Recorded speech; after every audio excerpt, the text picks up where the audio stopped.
Hello guys, and welcome back to another cold episode. War Rocks are back in the event once again. Once again, War Rocks are basically completely legal for another event that realistically should not have War Rocks available. Not because the event doesn't thematically fit them, but more so because War Rocks are that bad.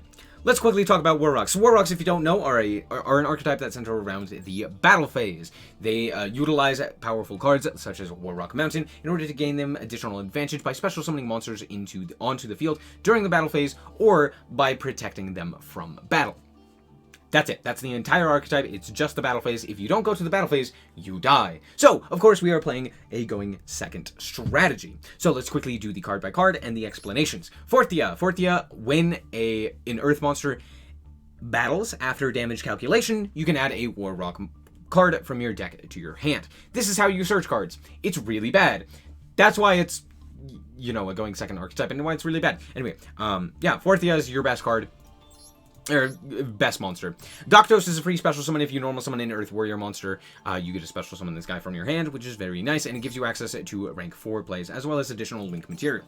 Wento is pretty good at being able to deal with problematic monsters by being able to boost up an Earth Warrior by 800 attack. You pay 800 life points, you get 800 attack, and it's during damage calculation, which is very difficult to deal with. We're only playing 2 of this one instead of the other, like the other 4s where we're playing 3, and that's because it's not as good. It doesn't really give us as much advantage. It's just kind of a good way to deal with things in battle. We are playing one Mahmood. Mahmood is a level 5 that can just be normal summoned normally, and if an Earth Warrior battles, you get to pop a spell trap your opponent controls.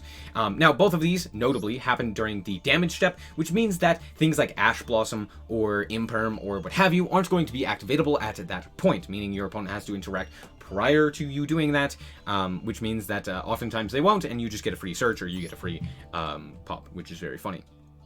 Especially when they have like an Imperm set and then you just pop it with Mahmood, and it's very funny.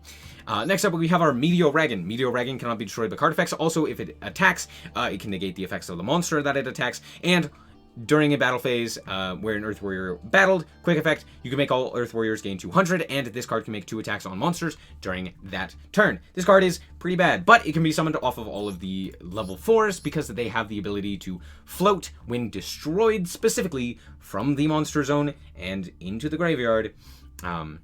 If it is sent from the monster zone to the graveyard by an opponent's card effect, you can special summon one of your guys. This guy's just like the big boss monster of the deck. And we have the second one, which is Basileos. Basileos can, during the battle phase that an Earth Warrior monster battled, you can make this card attack directly, and have all War Rocks gain 200 attack until the end of your opponent's turn. Also, while this card is in your hand and graveyard, if an Earth Warrior is destroyed by battle, you can special summon it. Pretty decent. We're only playing the one. It's not the greatest, but it comes up occasionally where having that additional body on your field is pretty nice. However, it is 27-27, which means that it's not really getting over anything. That is the biggest weakness with the War Rocks. All of their attack stats are bad. For things that rely entirely on the battle phase, most of their attack stats just don't work, and it's because they're supposed to be paired with other War Rocks to gain additional effects and to gain additional attack. The problem is, you have to actually battle and then gain the additional attack, which makes it very problematic.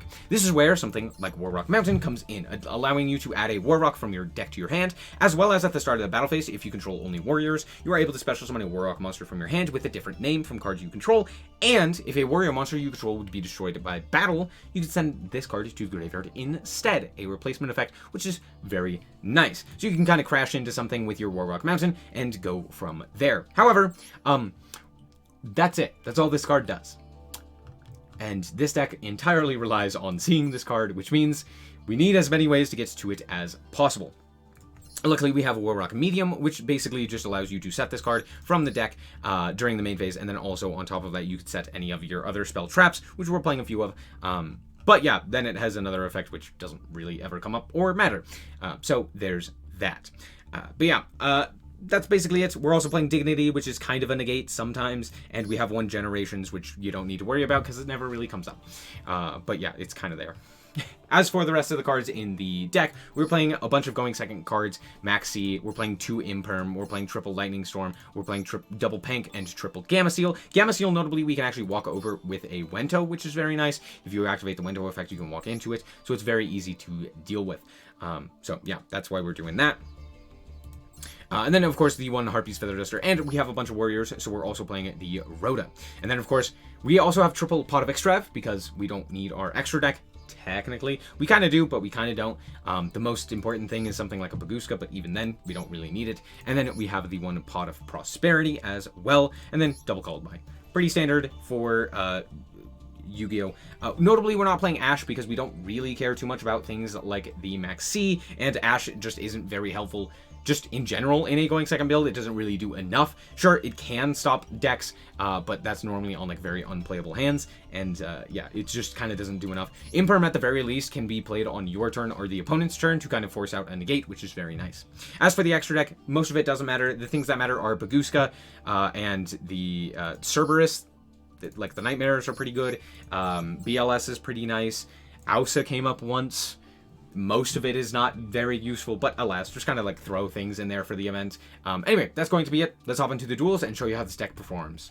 Alright, so here we are going second as we are wont to do. Alright, we drew double Gamma Seal, which is pretty nice. And my opponent is going to T-set and pass. Woo. Hey, Pot of Extrav. So we're going to start off with the Pot of Extrav, and we're going to not do anything because my opponent is playing Ash Blossom. Sure.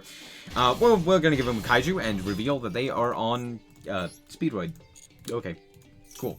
We're going to special summon out our Gokdos and our and normal summon our Fortia, and then go into the battle phase, crashing our Gamma Seals into each other, and then attacking and grabbing ourselves the mountain, and dealing a little bit more damage. We're going to grab the second Fortia and then Xyz into the Terribly Tired Tapir and set a card. I'm kind of just hoping that this set card isn't an Imperm, because if it is, oops. But we do have the follow-up, so I'm feeling pretty good. My opponent sets one card and passes. Okay, so we're doing pretty decent this time, and yeah. We draw into a Pot of Extrav, which, of course, we're going to fire off and activate in order to draw the second Pot of Extrav, because, or the last Pot of Extrav, I should say, because, of course, these were two of the worst draws I've ever seen in my entire life, but, hey, there you go. They actually Book of Moon our Fortia here, because, of course, they do. And that's the actual right call. Well, my opponent now gets to play the game with Speedroid Wheel, allowing them to go into the Rubber Band Shooter. They're then going to activate the effect in order to special summon out their Red-Eyed Dice once again. Then they are going to banish, and we are going to negate. The reason we choose to do this is because if they get another monster, they can change it to any level, which basically gets them full combo. So I'm going to negate that there, and then they are going to go to the battle phase, attack into my Fortia because they forgot how much defense it had, trigger my Fortia, grabbing us a Dignity, and then concede. Look, I had to show you it. It was funny. Alright, here we are once again going second, and, okay, it's not the greatest of hands, but, hey, I mean, it's the greatest of hands, I'm not gonna lie. My opponent is on the structure deck. It's the worst structure deck as well. It is the Charmer structure deck, and we drew Lightning Storm against a set 2 field. So there's that. We're going to activate our effect of the Lightning Storm in order to deal with the back row, and then we're going to activate Medium, activate the effect of Medium in order to set Mountain, activate the effect of Mountain in order to search up the Fortia, normal summon the Fortia, go to battle, special summon the Wento from our hand, and wipe the field, allowing us to also search. Yeah, we're way ahead on card advantage at this point. We kind of just win the game.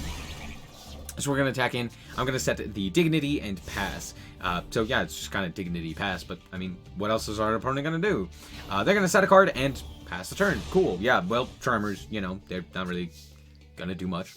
I draw Gamma Seal, which doesn't do it, but hey, now we can go and activate our second Mountain. So we're going to activate the effect of Mountain in order to grab up the Meteoragon. We're then going to go to battle phase and special summon out our Meteoragon, and then attack into our opponent's set card, which is going to trigger, but not do anything. I grab Generations here because I have no idea what I'm doing, and then we're going to walk in for a bunch of damage. This is mostly just to show you how bad this deck is, because it cannot OTK. It is a deck is entirely centered around buffing up your monsters in the battle phase and allowing for big damage, and it can't even OTK at all.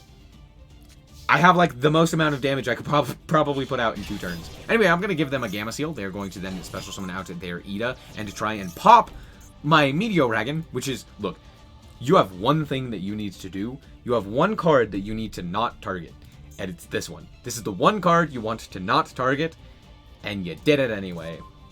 Anyway, now we get to set a, we're going to set the Dignity off of Medium, and then just proceed to battle and OTK with simply Meteoragon and Wento's effect here. So we're going to boost up by a bunch of, and then we are going to punch in for 1800 damage.